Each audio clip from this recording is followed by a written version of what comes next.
And are you refreshed? Good. Now what? A lot of trouble out here.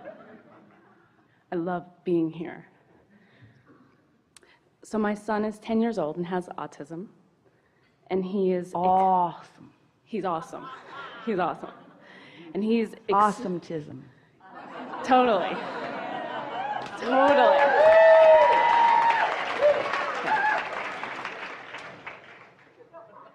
And he's extremely attuned to energy, okay?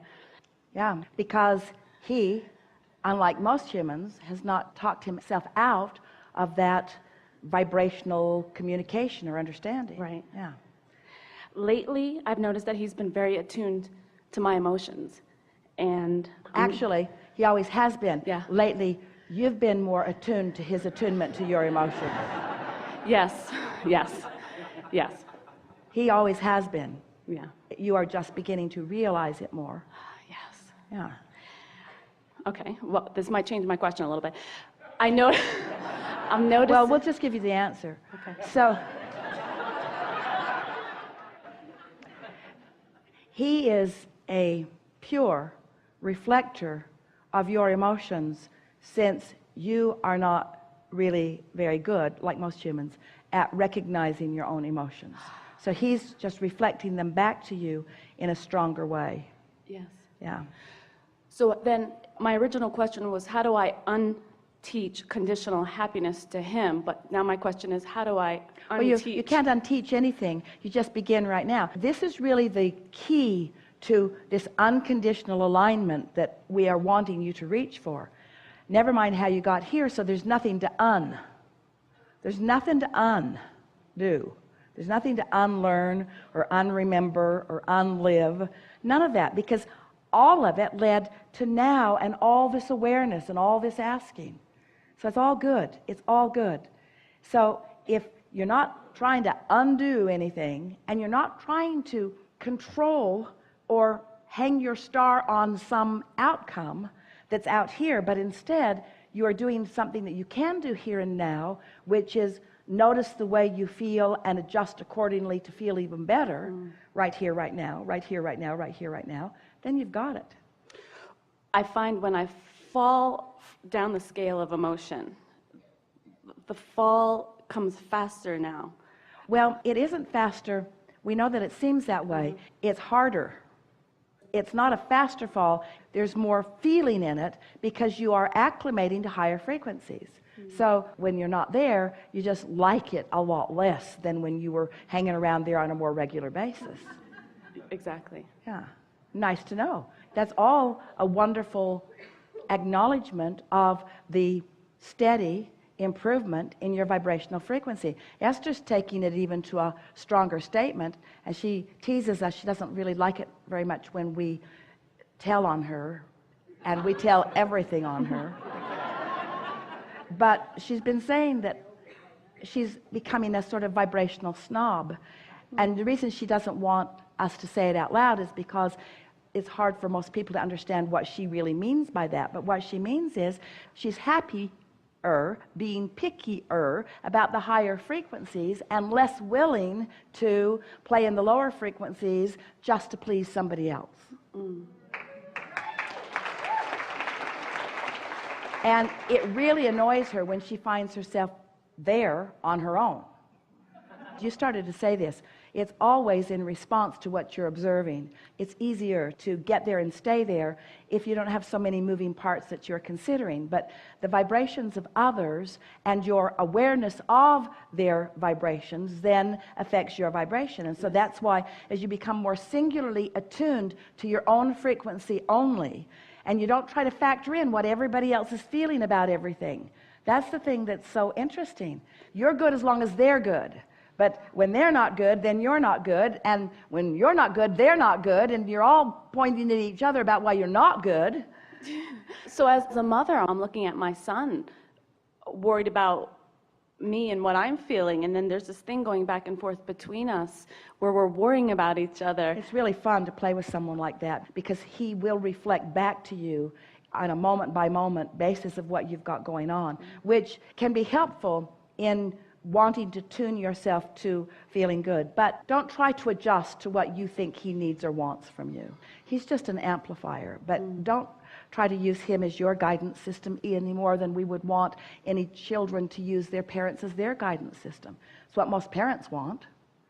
Most parents want to be the guidance system for their children. It's the way it often turns out with all of you, because when somebody holds you as their object of attention and they're in alignment, and so they're feeling really good, so the whole of them, their inner being, source energy, part of them and them is focused on you. Oh boy, does that ever feel good to you? But if that's a condition that you need, if in order for you to feel good, you need someone in alignment to be focused upon you, then there's nowhere to send you, because that person is not always going to be in that kind of alignment and focused upon you. So you're developing a dependency that you can't sustain. So then you start looking for it in other places that are not even close, and finding it not there, and then your opinion of yourself begins to diminish, because you've based your opinion of yourself on somebody else's opinion of yourself. We want you to make that relationship with your inner being, period, you see. And so when life happens and something, For example, a phone call comes or an email is received that's displeasing, and I feel myself start to move out of the vortex or move down the emotional scale. well, How do you stop that momentum? well, now you're at the bottom of the hill trying to stop the momentum. It's harder. So someone the other day asked, how do I get rid of doubt? And we said, you get rid of it before it starts, which is really annoying. When the momentum is already there, to have someone say, well, you should have gotten rid of it before it got there, but tomorrow's another day and the next day's another day. In other words, it just gets easier and easier and easier. As you begin more days finding your frequency and maintaining it, it just gets easier and easier until in time you'll have your sea legs and that email won't bother you. Esther's saying this a lot lately. You know, if something like that had happened even 3 or 4 months ago, my response to it would have been far different than it is now, because I'm steadier now. I've prepared the atmosphere so that even though you're walking around in the same world, often in the same streets, even often receiving the same emails, even often watching the same movies or television programs, you are responding not because of what's being presented to you. You're responding based upon the vibrational stance that you've accomplished. And so after a while, you just do get your sea legs. You find yourself so knowing that things are working out for you that it doesn't matter how anything appears right here, right now. This is just a condition that is changing based upon your frequency. Or you could say, all right, am I changing this condition of this email based upon my stable frequency? Or am I adjusting my stable frequency to an unstable frequency based upon this email? Because you got that choice in every moment. In every moment, take it down to the emotional level. Well, this can bother me or not bother me. Did you notice we didn't say this can make me happy or sad? Some of them just don't have the potential to make you happy. But there's always a choice. This can bother me or not. Am I choosing for this to bother me? Do I need this condition to sort itself completely out in order for me to feel better? You don't want to be in that position. There's so many conditions that are around. You see, when you are living a conditional love or life, it goes like this. That condition's bothering me. I'll move away from it. That condition's bothering me too. I'll move away from that. And pretty soon, you're in a lonely corner. You're in a lonely corner, not feeling very eager about going out. But when you are wobble-free, now you can go out anywhere and feel good any place, anytime, because you're stable. And law of attraction will not betray your stability.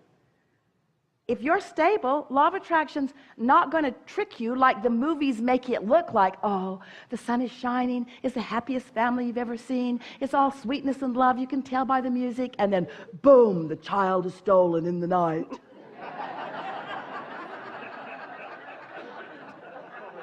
Law of attraction will not betray you, you see. Thank you. Enough?